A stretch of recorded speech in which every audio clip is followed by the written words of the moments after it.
When Carol Jarvis, a loving mother of 4, disappeared, her concerned children questioned their father Harry about her whereabouts. After telling his children that she was in Dundee and would be back very soon, they immediately knew that he was lying and hiding something.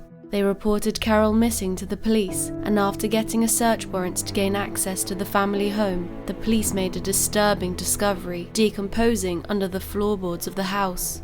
They had found Carol, their mother, but now their father Harry was missing and on the run. Was he responsible for their mother's death? How had Carol died? Had it been an accident? Or had it been cold-blooded murder?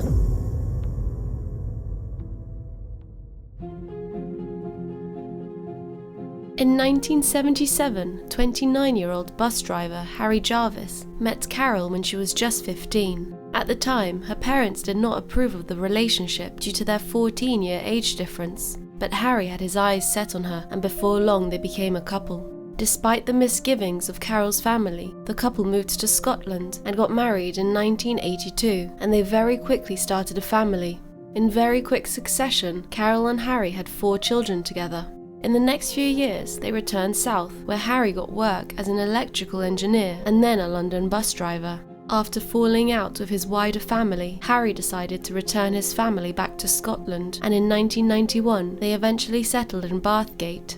They moved to a house on Balbardy Crescent, and Carol fully embraced her new life. Mum used to always like it. They used to go on holidays there. She always had a special fancy for Scotland and specifically Bathgate for some reason. She became a Brownie leader and continued her role as a loving and devoted mother and wife. Her son Kevin said, "Mum was one of those people. She might not have always been around, but you knew she was always there. Family was the biggest element for Mum, and we knew that she would be there for us. She was what you expect a proper mum to be. If I needed someone to lean on, Mum would be that person." Carol was described as a perfect mother to her children. They absolutely adored her, and she was so present in their lives. Their father, however, was rarely there, as he was often on his bus routes for work and away for days at a time. Harry Jarvis was also known to be a heavy drinker and often got into trouble with the law due to theft and fraud. Harry was a very manipulative man, and although he had worked in the past as an engineer and a London bus driver, he spent his time in Bathgate, sponging off Carol's benefits payments and scrounging cash for booze and cigarettes from his children. Jarvis had already been convicted of embezzlement, fraud and theft in England, and he was what I suppose you would call a professional con man, a con artist. And as a result of that con would have overspilled into his marriage. He lived the lie 100% of the time.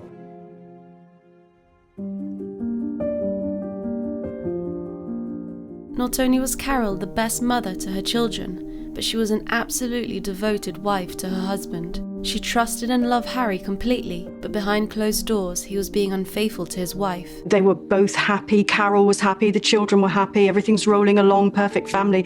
But, what looks perfect rarely is. He often vanished from home for days at a time to see his girlfriends, and only returned when he needed Carol to give him money for alcohol. In the year 2000, at just 38 years old, Carol was struck with a degenerative muscle condition which left her in a wheelchair. She suffered muscle pains which sometimes left her bedridden, and doctors had begun to suspect she had epilepsy. She was no longer able to look after her family like she had once done, and this was a very difficult time for her. Harry, however, gave up his work to become Carol's full-time carer and to help pick up the jobs around the house that Carol was now unable to do. In Carol's eyes, Harry became the saviour and the committed husband she wanted him to be, but this was far from the truth. The family started to have financial issues, and they relied heavily on Carol's benefits. With Carol now bedridden, Harry became free to do exactly what he wanted. He was often on the internet looking for sexual partners, and in May of 2008, he met Rita Hayster, a mother of 3. Rita Hayster was a Just Roll pastry heiress who had inherited a £2.5 million fortune from her family. The reality, however, was that at the time that Harry met Rita, she had spent her fortune and was now broke and homeless. Unknown to this, Harry saw Rita as his meal ticket out of his financial issues, and he decided to keep Rita close to him. Their relationship developed very quickly, and Rita believed she was in love with Harry, and she was desperate to be with him. In the summer of 2009, Harry Jarvis turned up at his neighbour's door at 1 a.m. and asked him to take Rita in. He told the neighbour, David, that he was in an awkward situation with his wife. David said, "It was his girlfriend and I was shocked. I wasn't allowing anyone I didn't know to stay in my property." Undeterred, Harry then decided to move Rita into the tiny shed in his own garden at the family home in Balbardi Crescent. The shed was just big enough to put a mattress on the floor and was just feet away from where his wife Carol was sleeping in the house. Rita's only other comforts were a pillow, a bowl, a toilet roll, and a duvet. Harry tried to keep Rita's presence a secret, but his daughter Kimberly worked out that somebody was living in the shed. Carol also knew that Rita was there, but Carol loved her husband and always forgave him after he cheated on her. In her eyes, she saw that Harry had given up work to look after her, and that he was the hero. Manipulative Harry believed he was onto something, and the only thing that stood between him and Rita's supposed fortune was his wife Carol, so he decided he had to act and find a way to get rid of her.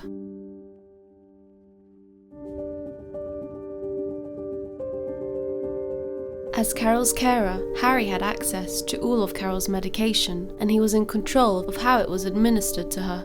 During this time, Harry was giving Carol an excessive amount of sleeping tablets, and her family saw her health quickly deteriorate. Carol's children became suspicious of how her health kept fluctuating. When their father was home, she seemed increasingly unwell, and when he went away, she seemed to recover. When Dad had sort of maybe went away again on one of his vanishing episodes, and then we used to sort of give Mum a medication, she seemed to be like perking up a lot more, waking up and asking where Dad is and almost trying to find him. And I remember she used to just go back to then like sort of getting up out of bed and looking for him, if you like, and not so much a miraculous recovery, like sort of the alarm bell started ringing. But even as young adults, how do you question your dad, if you like, in terms of, right, Dad, what's happening? She's fine one minute and then not the next. It was also around this point that he started to make his plans clear to Rita. He started sending her notes, revealing that he was looking to move Rita into the home once Carol was dead. One letter read, "Drugs are doing job, just took longer than I thought, but going fast now, see you in paradise soon." Another said, "I love you and I will not let you down, you will always be my girl." Harry called Rita Princess Margarita, and in another letter he wrote, "Two hearts separated by a couple of feet. Carol is dying as I write. Then we have the house to ourselves and sell all in it to move on. Dangerous times, but we will get there." It was clear by this point through the letters that Harry was actively poisoning his wife, and he had every intention of killing her. Rita was so besotted and in love with Harry that she went along with it all. In notes back to him she replied, "I really can't take another minute. I am so in love with you and want to be with you. I so need you to hold me."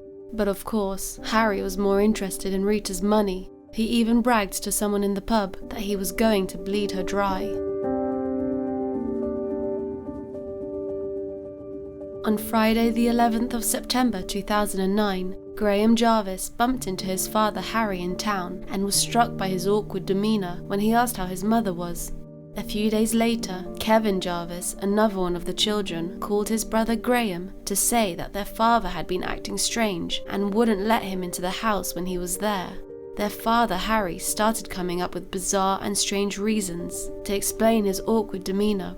They started asking where their mother was, and Harry kept telling them stories about how she had taken a trip to Dundee or gone to the hospital to be cared for. Between the 11th and the 18th of September, Harry told a succession of lies to try and cover up Carol's disappearance. He claimed she was visiting her GP or that she was asleep. Once he even claimed that some of her carers had taken her away for a couple of days. The children didn't believe their father's account. I didn't believe it. I was skeptical. I asked him questions and tried to fathom out what was going on. At one point, Harry even lost his temper and snapped at one of his sons, Kevin, saying, "Who do you think you are, Columbo?" On the 14th of September 2009, frantic with worry, Kevin got together with his other siblings, Susan, Graham and Kimberly, and they went to confront their father once again. It was like a hostile atmosphere. He was clearly trying to defend himself, and there was no way to go, if you like. And Dad was sort of still pleading that Mum was away up in Dundee looking for a house and everything like that. He still didn't give them a solid response, and so Kevin managed to sneak into the house to take a closer look around. To his horror, there was no sign of their mother Carol, so the children immediately decided to call the police and to report her missing.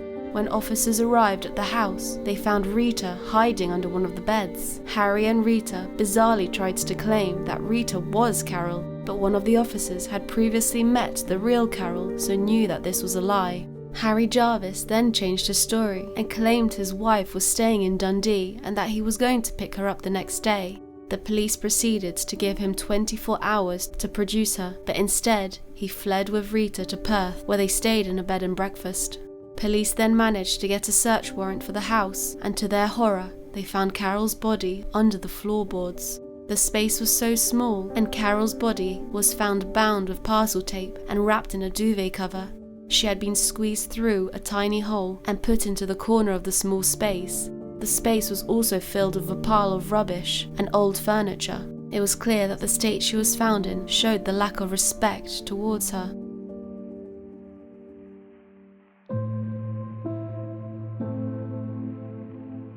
Once Carol's body was found, a murder investigation was immediately launched. Sadly, Carol's body was too badly decomposed for experts to find an exact cause of death. It was not clear if she had been poisoned or smothered to death, but they did have suspects, Rita Hayster and Harry Jarvis. With the prime suspects missing, a manhunt was launched. Police were able to pinpoint their location to the bed and breakfast in Perth, as the couple had left the property without paying their bill.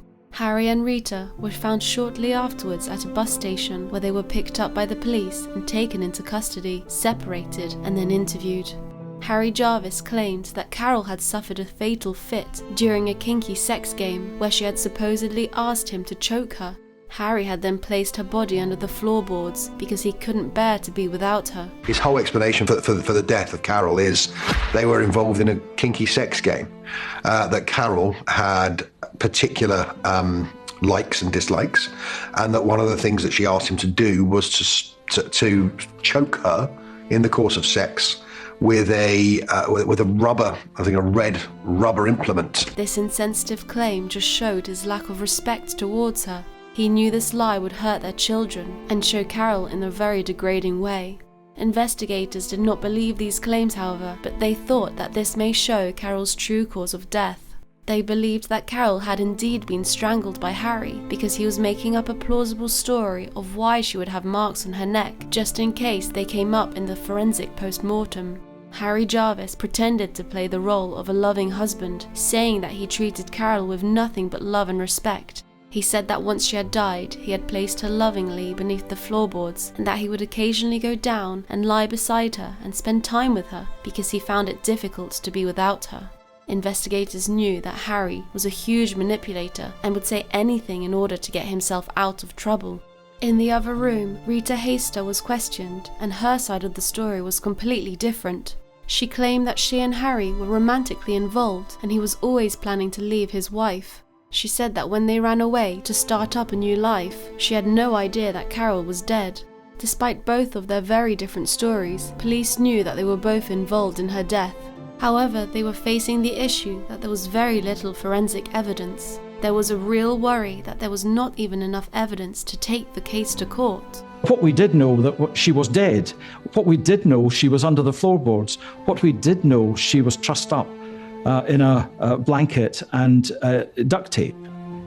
What we did know was that her husband had told lies about where she had been when the children inquired of him. Both Harry and Rita denied murder, so it was up to police and prosecutors to build a case and to prove that they had left Carol's decomposing body under the floorboards of the house. For legal reasons, they decided to try Rita and Harry separately, and the media were banned from reporting Harry's conviction until Rita's trial. During Harry's trial, he tried to change his story multiple times, going from one ridiculous story to another.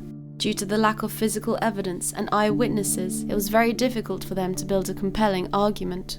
The one thing, however, that really helped with the investigation was the letters that Harry had written to Rita. These letters indicated that he was drugging Carol and planning to kill her.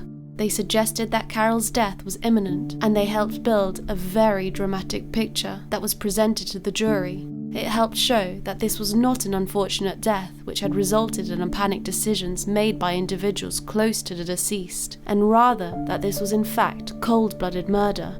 On the 30th of March 2011, the jury returned a guilty verdict, and Harry Jarvis received a life sentence with a minimum tariff of 15 years. Rita was next to face trial, and she ended up being acquitted to the charge of murder as there was insufficient evidence to link her to Carol's death. Rita, however, was found guilty of attempting to defeat the ends of justice by helping Harry hide his wife Carol's corpse.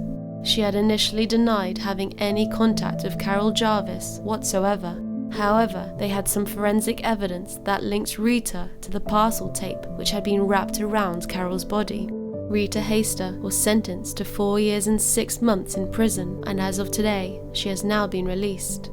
I think Rita was a victim of Jarvis. What she did was awful. She shouldn't have done it. But if she'd never met him, she'd have never got into trouble. He was always going to be in trouble. Whatever he did, he didn't need somebody else.